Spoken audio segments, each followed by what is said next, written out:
L'enjeu pour nous ici, c'est qu'on puisse arriver à avoir un projet d'accord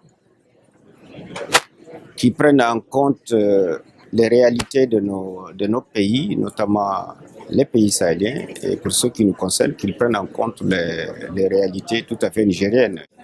On ne peut pas accepter un accord qui ne prendrait pas en compte la terre.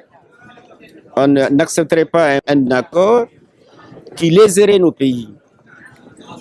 Et je pense que dans nos pays, notamment le Niger, la population est essentiellement rurale.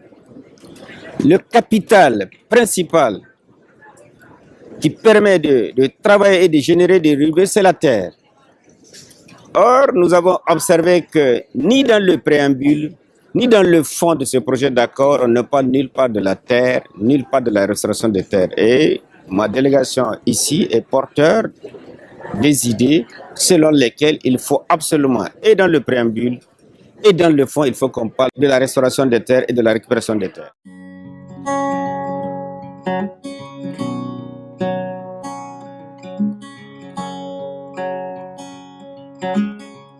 Est-ce que vous pourriez nous donner un exemple de stratégie que le Niger met en place pour essayer de prendre en compte la question climatique?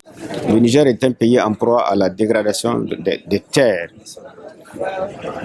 Donc, parmi les actions que nous menons, nous déployons des gros efforts pour la reforestation et pour le reverdissement de notre pays.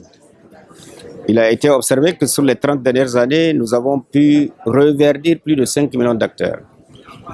Mais en même temps que nous reverdissons, nous avons des pertes énormes d'hectares chaque année. Et pour solutionner ce problème, nous avons engagé un vaste programme de récupération et de restauration des terres qui nous impose chaque année de pouvoir traiter 115 000 hectares. Et nous avons également plusieurs activités dans le domaine de la lutte contre la déforestation, de la plantation d'arbres, et nous avons ce vaste programme du chef de l'État qui intègre tous les aspects qui peuvent se retrouver et pour l'atténuation et pour l'adaptation également.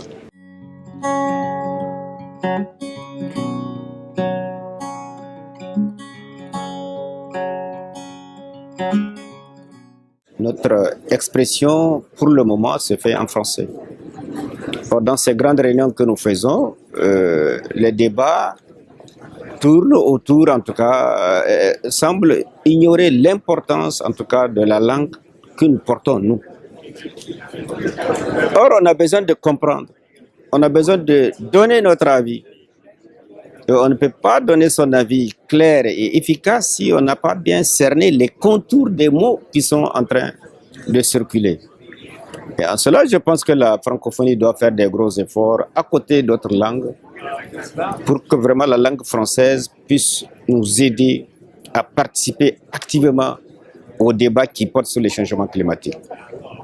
Et au-delà, étant donné que tous les pays ne sont pas au même niveau, même à l'intérieur de la francophonie, ceux qui ont plus de compétences et d'expérience doivent aider les autres à mieux se former, doivent aider à renforcer leurs capacités pour renforcer nos capacités de négociation.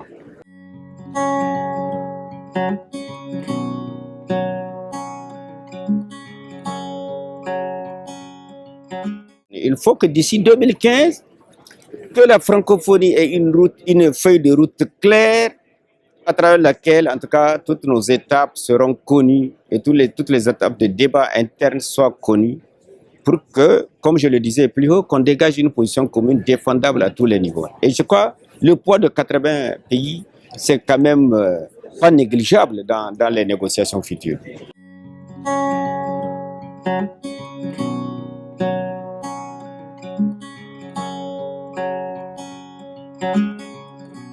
Merci.